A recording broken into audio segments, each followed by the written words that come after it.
Isang issue na naman ang pag-usapan sa pangunguna ni Senator Cayetano patungkol sa mga lumalabas na sakit patungkol sa paggamit ng vape ng mga tao. Question. But I'm posing it to you because that is the reality. Yes, I know TB is important. In fact, I have loved ones who have TB because sabi nga nila almost every Filipino is exposed to TB. So I know, and I know how complicated it can get because during the time of COVID, yung mga may TB mas may tama. So I know, wala tayong issue dyan.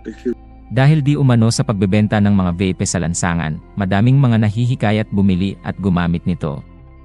Anya, pati mga kabataan ay biktima ng mga ganitong klaseng gamit at hindi alam na malaki pala ang magiging pinsala sa pangangatawan ng mga gumagamit. Halika at panoorin ang video na ito. May mga grupo bang humahadlang sa pagsulong ng TB programs natin? Meron ba? Wala naman, ma'am. Wala naman. So, if you are the leader of a battle, saan kang battle pupunta? Dun sa may kalaban ka o dun sa walang kalaban? You don't have to answer that question.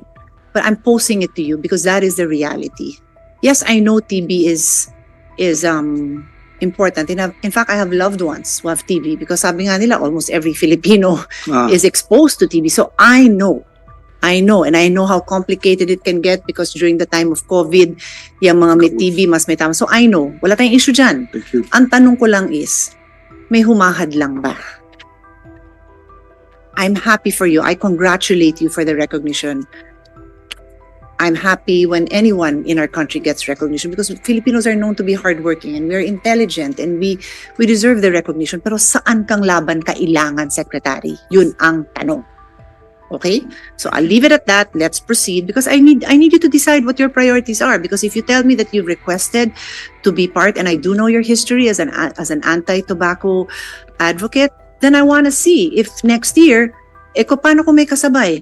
Paano kung may polio? Ang tindi din ng polio. I'm very scared about the resurgence of polio, of measles.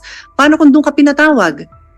I would like you there too. Those are also issues important to me as a mother, as a health advocate. But saan ka kailangan?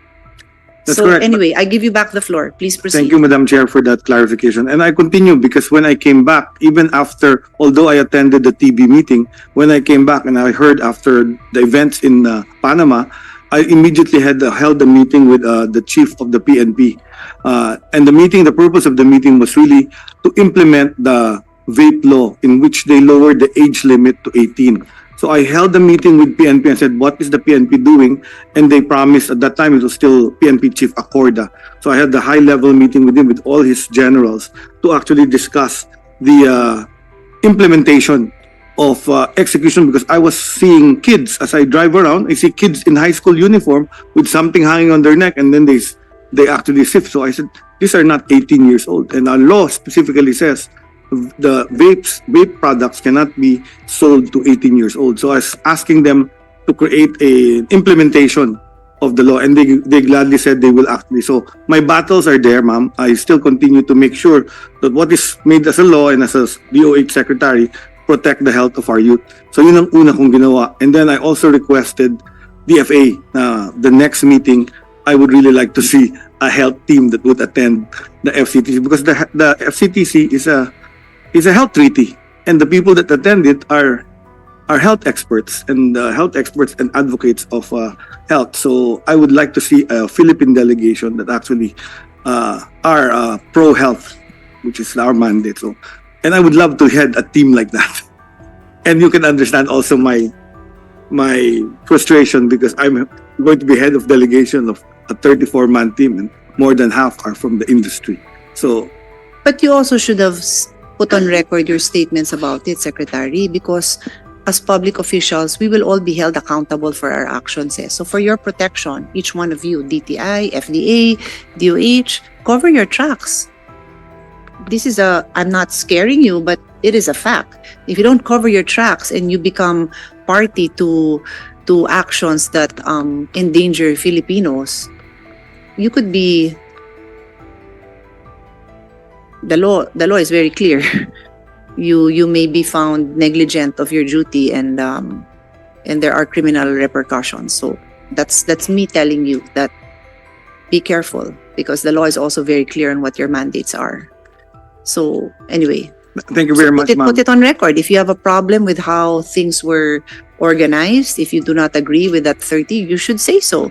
You should say that I am happy to head this delegation of 6 people, of 8 people, and that the law does not allow. Are you aware, Mr. Secretary, of the prohibition on what is the word? I'm about to say fraternizing, no, with the tobacco industry, but what is the actual wording of the law? I'm sure memorized ni Dr. Julian.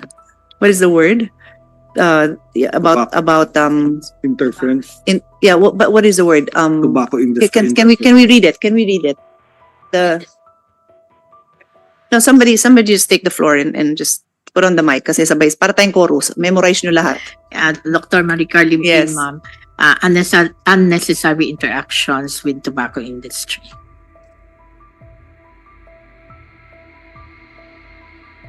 Necessary actions with the tobacco industry. That's what it is. Unnecessary. So pag necessary, so for example, what I was explaining to my team, they have to register. So if they will have to talk to the representatives of FDA and ask for clarification what's the registration requirement, okay naman yun eh, kasi kailangan naman nila malaman kung paano mag-register, di ba? Ngayon, kung sasama sa anniversary ng DOH o DTI, I don't think that's necessary. Kung sasama sa delegation, it's a health convention. Why are they there? They can give their position paper, they can submit their position paper. So you have to make a stand.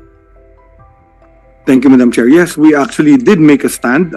We had several pre-meeting meetings with the DTI, Tobacco Authority, DFA in the DFA building, and we held several because we submitted our own statements and positions for against tobacco in those meetings. Of course, there were some agreements, but there were also disagreements. And in fact, in those meetings, I clearly stated that we should not even speak if we have a disagreement between the members of the delegation. Can you say that again, that statement? Because what happened in the previous FCTC was we were given an ashtray award, not in this one, the previous one, that because there were statements that were vague from the Philippine delegation. There was pro and anti-tobacco statements being said at the same time. So in the meeting, in the preparations for Panama, I specifically stated we only declare things that we have consensus on.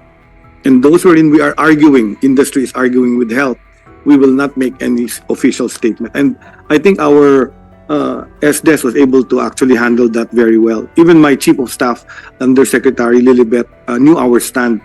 It's the health stand. Even the President knew I'm for the health stand of the Filipino people in this one.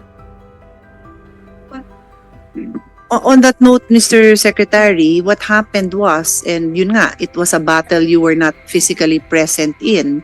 Nagkanda delay ang resolution on the issue of testing and content of tobacco products. And there were all sorts of, not all sorts, but there were recommendations coming from the Philippine delegation, which basically led to the delay. And the delay is known to be a tobacco lobby tactic. If you're new to this, which you are not, but those new to it might not see it right away na, ano naman, karapatan naman nila mag-propose ng expert group, working group, isang katutak na group. Yun nga yung point eh. In the world of tobacco lobby, the advocates for health know that it is a tactic. And you were not around to try to push it, no? With all due respect to the late Secretary Guevara, who I have a lot of respect for, he was explaining how he did not see right away that this resulted in non-action on the part. Basically, there will be nothing will happen because the convention doesn't have a lot of funds, so the end result is nothing will happen. He did not recognize that, and I believe it is on record, so do correct me if I'm wrong, that he said on hindsight he did not realize that yun yung repercussion. Maybe he would realize it if you were there, Mr. Secretary. Yun yung point. Like, who's the best man, diba? The best man should have been you, with all due respect. Thank you for that confidence. But we were actually supporting SDS at that time. In fact, many of the suggestions were coming from our team from the Department of Health. It's like me sending my amazing female team of lawyers instead of me.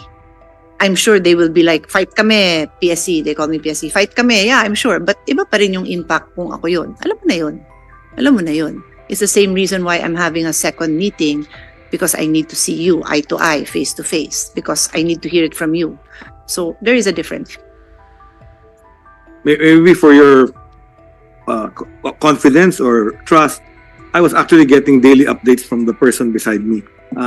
OIC Asik Albert was physically at the meeting, and he was sending me Viber messages. I was actually and explaining things that were happening in the meeting. So I was there in the battle virtually. I also get from Dr. Domingo. He's very competent. Very competent. But let's not argue about this, no? Like I said, if hindi ka nag-attend nung TB, meron bang humaharang sa TB program? Wala. Dito, may humaharang? Meron. Marami. So, that's what it is. Floor is still yours. What else do you want to add? Yes. Well, I will not argue with you, Madam, for that, but TV was an opportunity that came, and I saw it as a judgment call, and I did get a lot of assistance and help. We got donations for additional drug-resistant TB meds, and also the chairmanship of that big international TB partnership, plus all the international agencies that are actually helping us in our fight in TB. So to me, it's a big success, and I think I can recover. I will be able to lead the next FCTC delegation of the Philippines still, and be able to push the anti-tobacco and the health dimension as well. Thank you, Madam. Yeah, so the next question will answer my concerns